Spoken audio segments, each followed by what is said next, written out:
When you're learning a new language, you're not learning sentences. You're not learning paragraphs. You're not learning how to string together the writing or the hearing. You're learning very specific sounds, ways of saying things, the A's, the B's, the alphabet, the counting, the numbers.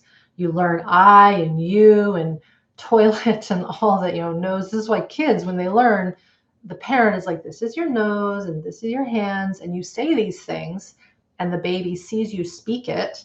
And that's how they learn. But doing that with a baby isn't teaching them how to walk. This is an important analogy. But the touching, the showing, the feeling of the feet, the baby then crawling, right? The baby feeling their spine, looking around, seeing what's in the environment, that is all in service of them eventually getting up and walking. Some people will say, babies they're so boring. They don't do anything for the first 2 years. Give me a 5-year-old so I can go and play ball with it or something like that, right? I've heard that before. But they're doing so much. So the first months that you're in these courses, you're like that baby. You're learning, this is my nose. You're not literally doing that, but you're learning, that's my body. That's the environment. These are my resources. Oh, what? I've got adrenals on top of my kidneys? What? You're learning, that's activation. That's deactivation. You're learning all the things that we teach, which are many. It's very comprehensive. So you're learning what seems to be things that are not connected. And this is why, you guys, it's so important to continue. Because to get to that point of being fluent with the language or being able to walk, if I use that example of walking, with a child, with an infant, you don't want to stop at year 2. You don't want to stop at month 3.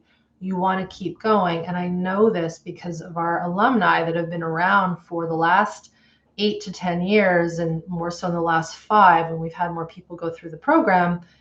They are fluent now in their nervous system language, but they will say over and over and over again, why am I learning about beach balls in a swimming pool? This is one of my analogies. Why am I just touching my wrist and feeling it? Why am I looking around? Okay. And so they just have to trust that I'm not crazy and that I know my stuff, and that the course has been designed to sequence the learning so that you grow capacity, so that you can start to feel the things in the body, the confusions, and things become more clear. Again, that baby is not clear about what life is in the first 6 months. They got no clue. They're just a feeling, sensory, physiological machine. And how we attune to them and help them grows them into a regulated adult. But if we didn't get that when we were young, which again, if you're here and you've got stuff that you're working on, probably didn't happen, it's like a proxy. We're relearning how to do the stuff that we never did when we were little.